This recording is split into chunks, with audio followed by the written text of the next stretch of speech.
I'm often asked what my favorite games are, and to tell you the truth, it's a question I kind of hate to answer because when I do, it makes me sound really, really old, and, well, maybe I am, and maybe it's just nostalgia, but almost all of my favorite games are on the PC, specifically from the late 80s to early 90s. I guess I just grew up with them. But if I were to make a list of my favorite games, it would include such titles as XCOM, Master of Orion 2, Syndicate, Civilization 2, games from that era. And even I was surprised to see a shocking number of games on that list that were made by Origin Systems, creator of the Ultima series, which in itself contains about 10 kick-ass games, System Shock, and the Wing Commander series. And they were all so good it was hard for me to pick a favorite. But there was one game in particular that I liked so much I must have played through it completely at least a dozen times. And when Windows 95 came out, it was probably the worst thing that ever happened to a hardcore DOS gamer because, of course, its DOS compatibility mode was largely incompatible with most of my old Origin Systems games. So I've probably spent weeks or months, an embarrassing amount of time, frantically trying to get this game working again to no avail, and I didn't even really have much success until the advent of DOSBox came out, which made running these games a lot easier. But anyway, of all the games I've ever owned, I played this more than any other. It's a spin-off of the classic Wing Commander series called Wing Commander Privateer, and if you haven't heard of it before, I don't blame you. It's a game where you play a Han Solo-ish smuggler trying to make a living in a hostile universe. Maybe a bad smuggler with some nice contraband.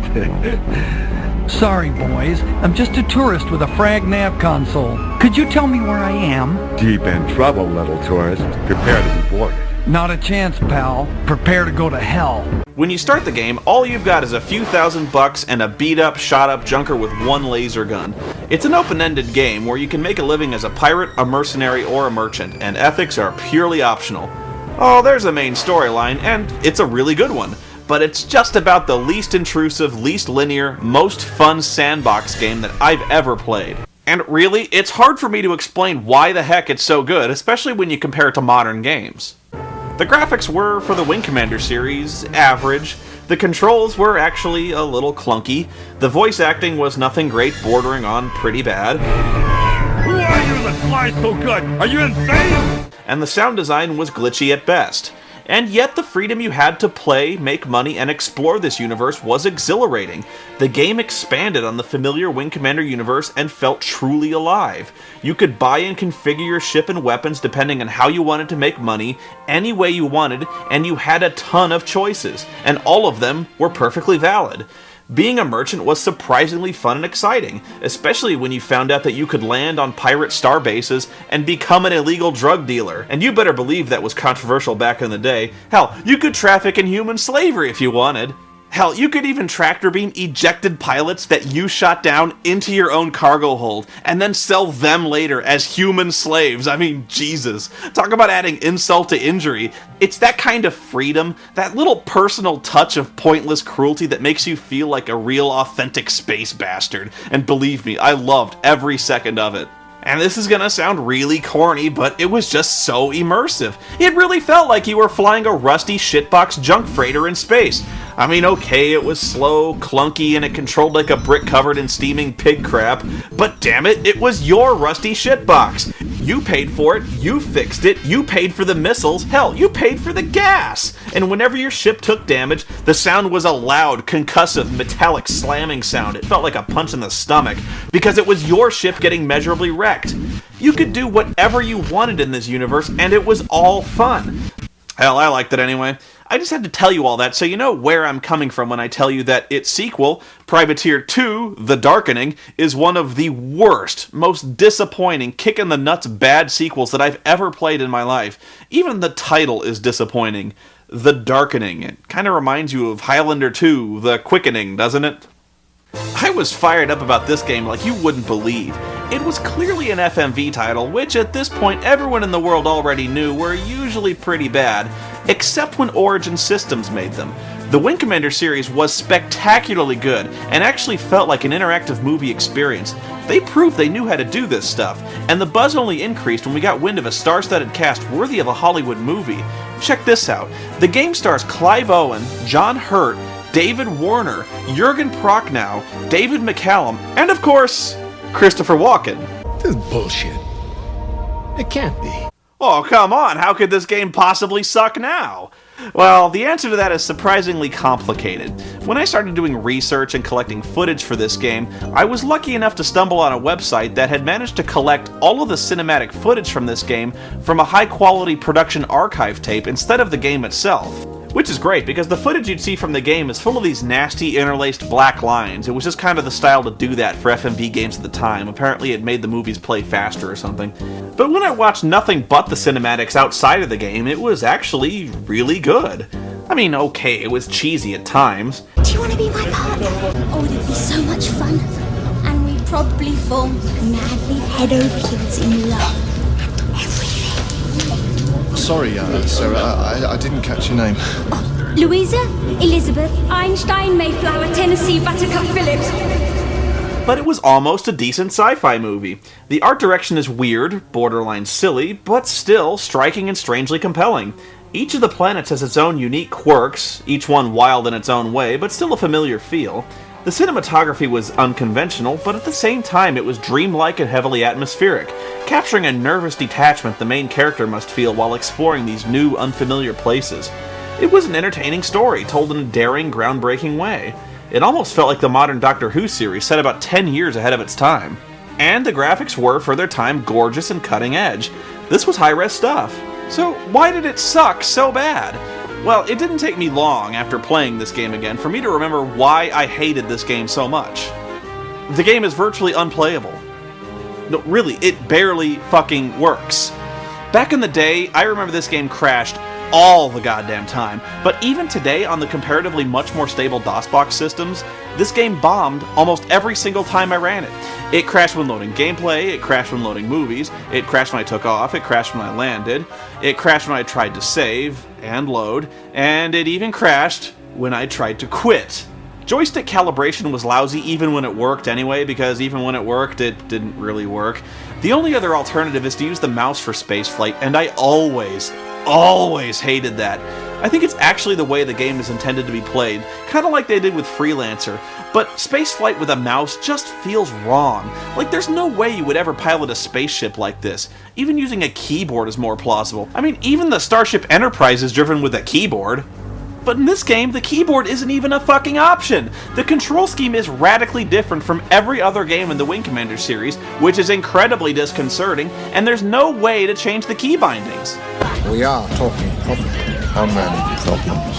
About 30,000 problem, I'd venture? That's a lot of problems. Okay, I'll try to explain how the game starts. It's promising enough. You see Ducky from NCIS piloting a freighter to someplace when he gets attacked by, some guys. I don't know, I'm already lost. Nice try, Ryan. Nice try. But the ship crashes and Clive Owen awakens in a hospital. See, he was protected from the crash since he was in a cryogenic sleeping pod. Yeah, but I don't remember anything. And naturally, being frozen gives you amnesia. I was frozen today! The doctors find the name Lev Eris on the pod, and records indicate that he's got a load of cash. You have an exceptionally attractive credit rating, Sir Harris. I'm Clive Owen. Everything about me is attractive. Can I help you, sir? Of course, Lev's Forgotten Past is full of danger and people wanting to kill him, and not swimsuit models and people who want to give him pie. So they show up at the hospital shortly thereafter with only two answers to the phrase doctor-patient confidentiality. Clear this, Mr. Nurse. Oh! They go rampaging through the hospital, being rather dickish about shooting unarmed people. Even the friendly nurse catches a laser bolt in the brain. But then, two more hitmen, hit women? We're here to visit a man. I mean a friend who's a man. Well, they show up and they kill the other two hitmen, and Lev escapes to a nearby seedy bar, where he's immediately menaced by a howling man with a knife who looks like Larry the Cable Guy. Vikings lost the Super Bowl! Anyway, he meets John Hurt as Joe, the friendly bartender. So we have stew, we have lizard guts, oh, and we have space bug gumbo. I'll have the stew, please. I could have told you that. And you prefer your beer lukewarm, right? No, actually, I prefer it.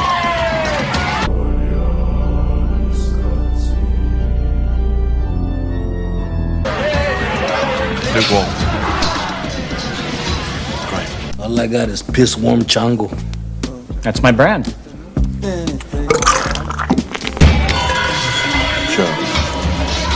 looking for some juicy deals.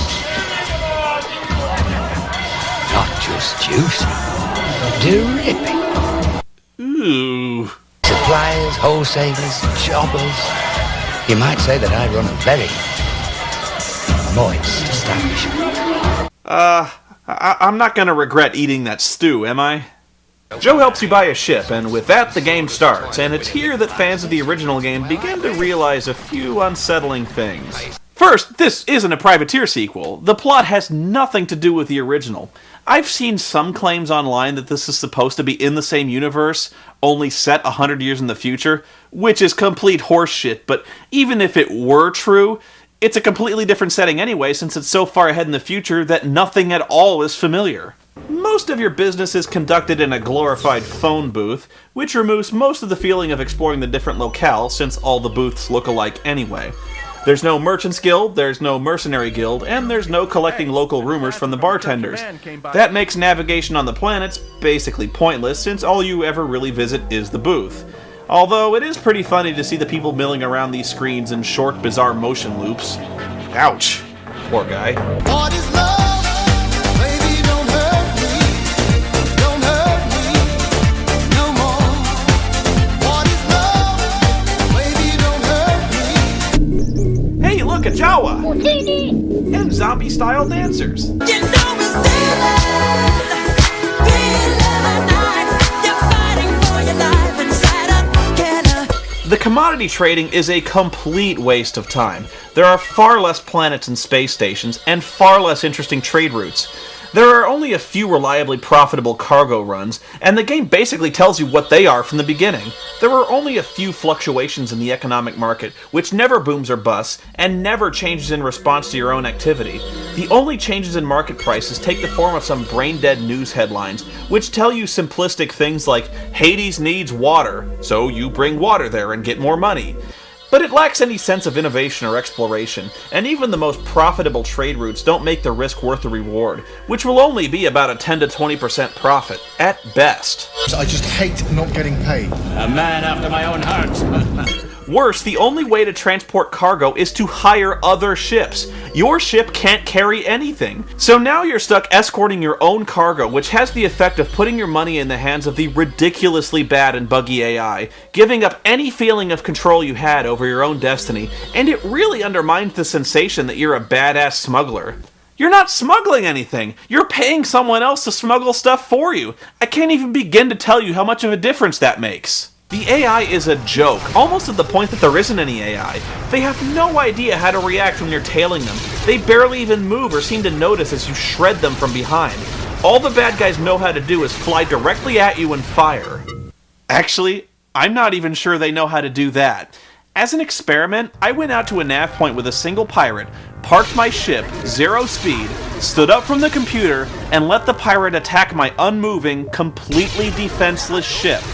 And do you know how long it took for that pirate to finally kill me?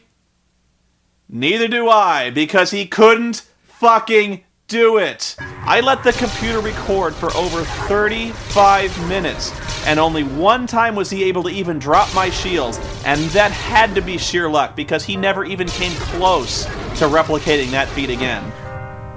I'm dead serious. Over a half hour before I called it. Now, if you look at the radar, you'll be able to see other ships in the region, but believe me, they're total non-combatants, and they were nowhere close to the scene. That pirate was attacking me, and only me, the entire time. But you can see it's just spraying fire uselessly, unable to consistently hit a completely motionless vessel. He couldn't even scratch my fucking paint job. Congratulations, guys! Your enemy AI is less effective than the fucking UFO in Asteroids. The communication system, once a vital part of the original Privateer game, are now a total waste of time. Before, you could taunt an enemy to draw its fire from ships you're trying to escort, an important tactic in some missions. You could also communicate with pirates or police to get them to back down from a fight. Let me know if you hit trouble in my quad. Now, all you do is cause the enemy to shout something unintelligible back at you. And it's always the same thing, by the way. Not that they need any provocation to repeat their single taunt over and over and over again. Where I go, then get ready to kiss your ass. Get ready to kiss your ass goodbye. Hell, sometimes you'll get multiple enemies giving the same taunt in the same voice at the same time. Did they even test this? This isn't complicated. This is basic, simple stuff that anyone could detect 2 minutes into playing this game. The enemies can't shoot. They can't fly. And they repeat the same moronic taunt dozens of times over and over in the same combat. It's not even the worst part. I've got problems. Here's how the game is supposed to work. You select a destination and your computer shows the route as a series of dots. Each of these dots is basically a waypoint that you have to stop at. So you plot your course, engage the warp drive, and appear at the next dot. If the area is clear, engage the warp drive, go to the next dot, and so on, leapfrogging dots until you finally get to your destination. It just feels wrong. Like, there's no way space travel would ever actually work this way. And it feels like an artificial way to prolong the trip and introduce more chances to get attacked. Which is exactly what it is. When you arrive at a waypoint, there may or may not be some ships randomly in the area, but you can't leave until the waypoint is completely clear of enemies. Now, the original Privateer was kind of like this, but you always had the option of running away under normal drive, which this game doesn't. Staying and fighting wouldn't quite be so bad, except for one huge thing. New ships tend to enter local space all the time to replace old ships that left. And I do mean all the time. There's no telling when new ships will arrive, and there's no limit to how many can potentially appear. There does appear to be an upper limit on how many ships can be at a single nav point at one time, but if there's ever less than that number, you can be almost assured that eventually new ships will arrive until that limit is again reached. For instance, you could be escorting a ship full of your own goods which jumps out ahead of you, but just before you can jump, bad guys leap in the system and keep you from leaving. Meanwhile, your ship is leaping ahead without you and will most likely be destroyed. More commonly, you'll just run into an infinite number of enemies. You'll be fighting one group of bad guys, but you'll take so long that another group enters. And while you're fighting them, another enters. And another. And another. No joke, I once sat at the same waypoint for over 40 minutes fighting a constant flow of pirates, and I couldn't leave. This fight you're seeing right now took me about 15 because they just keep coming. Who are these guys? I never have any idea who I'm fighting. Now I'm fighting the Kioans, and then some guys called the Jinsilla jump in, and apparently they hate me too. I don't know why. Why does everyone hate me?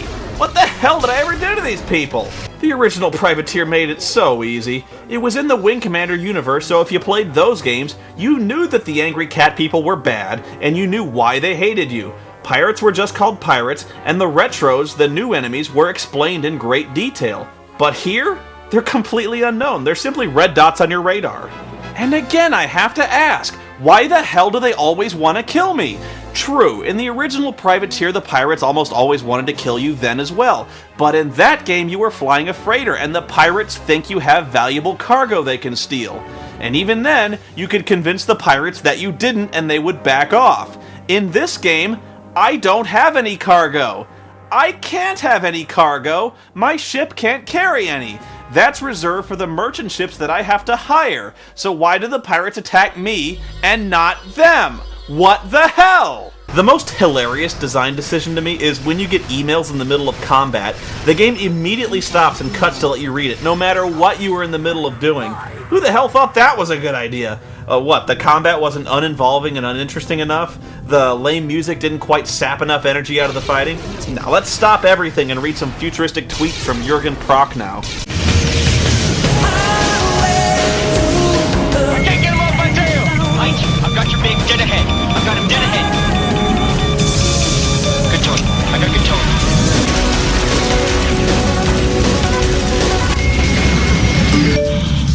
Okay, let's get in there. Come on, we gotta help ice. Come on, let's get back in the game, Maverick. Come on. It's still good. Get in the... God Damn it, Maverick! Get in there, Maverick. You can't leave him. Come on. Maverick, what the hell are you doing? Talk to me, Maverick, Ghost. get in there, for Christ's sake. Ice is in trouble.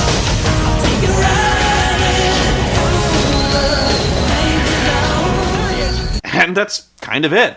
The whole game is basically like that. Fundamentally flawed gameplay and poor design decisions. What's especially galling to me, though, is that all of these problems had relatively easy fixes. If only the game designers had caught them in testing, If only they'd tested them at all, instead of trying to rush out a sloppy, half-finished product. This was a major studio release, not some cheap budget title. We just expected so much more from one of the greatest games of all time. They must have dumped millions into the film production cost, and yet they ship what amounts to a completely broken game?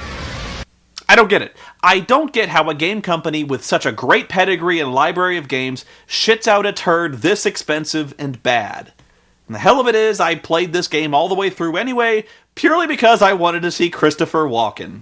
Because he's the man. He plays a space cop named David Hassan who wants to bring down the space mafia known as the Kindred. Isn't that some kind of organized crime group? It's the organized crime group. Over the past 40 years, they've infiltrated every aspect of society. Commerce, government, law enforcement. Girl Scouts, pizza delivery, it's crazy! They manipulate stock markets, planetary economies, politics. And anyone who tries to stop them, anyone who tries to get in their way, they're eliminated. Apparently, someone high up in the Kindred wants Lev dead, so Walken figures he can use Lev as bait to lure the Kindred leader out, so he can arrest him and Lev can find out who he really is. The man who runs the organization has stayed in the shadows for some time. In the Kindred organization, his name is Kronos.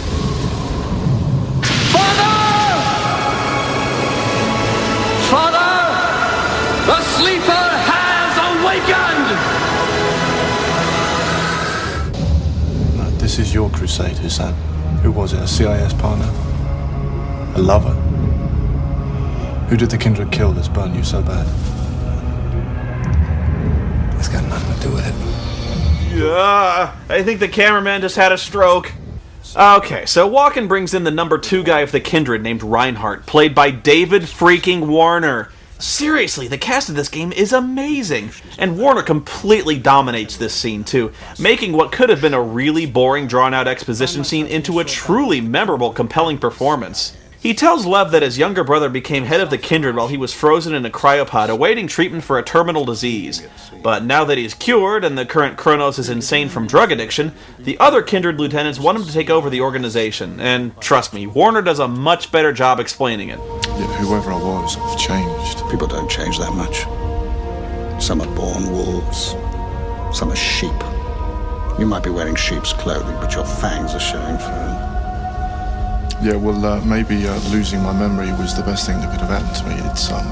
It's given me a chance to choose who I am. Oh, God, this has become dangerously close to being a religious experience. Forget it. As soon as all your memories return, you'll be just like you used to be. Your father's son. These guys deserved a better game than this. And just in case you think I'm praising the actors a little too much, now for something completely different. Brian Blessed acting like a raging jackass.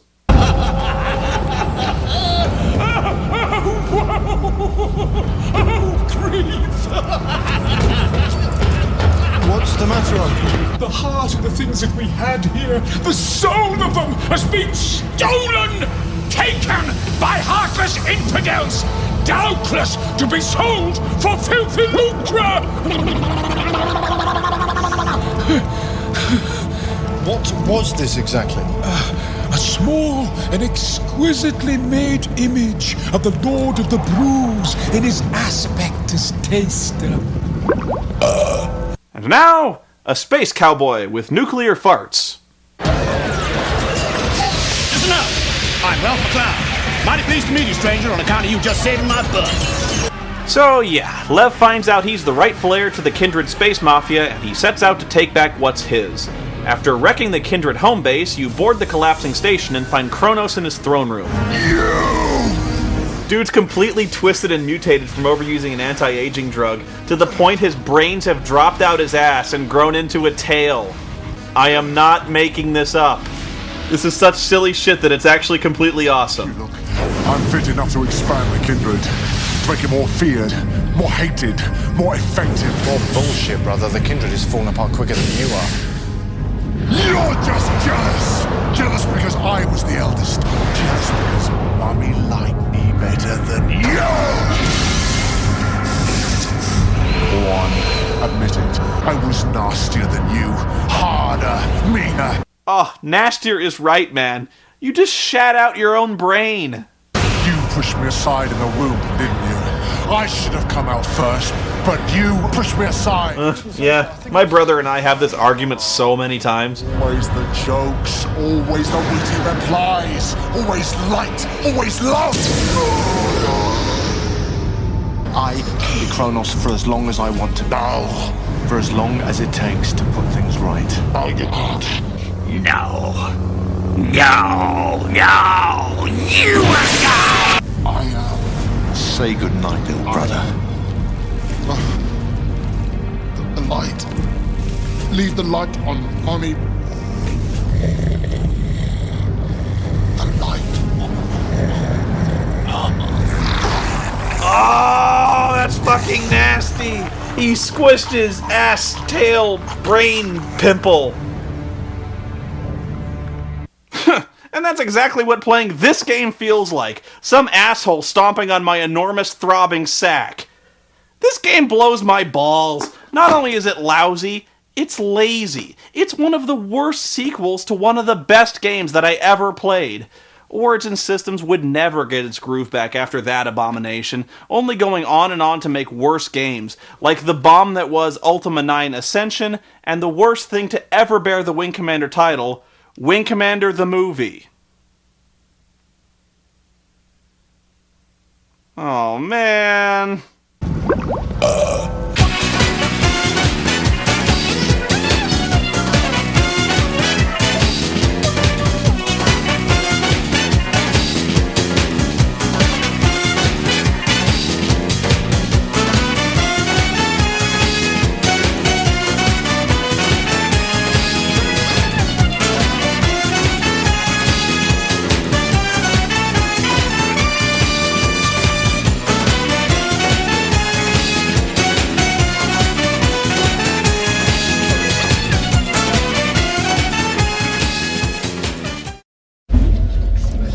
All right.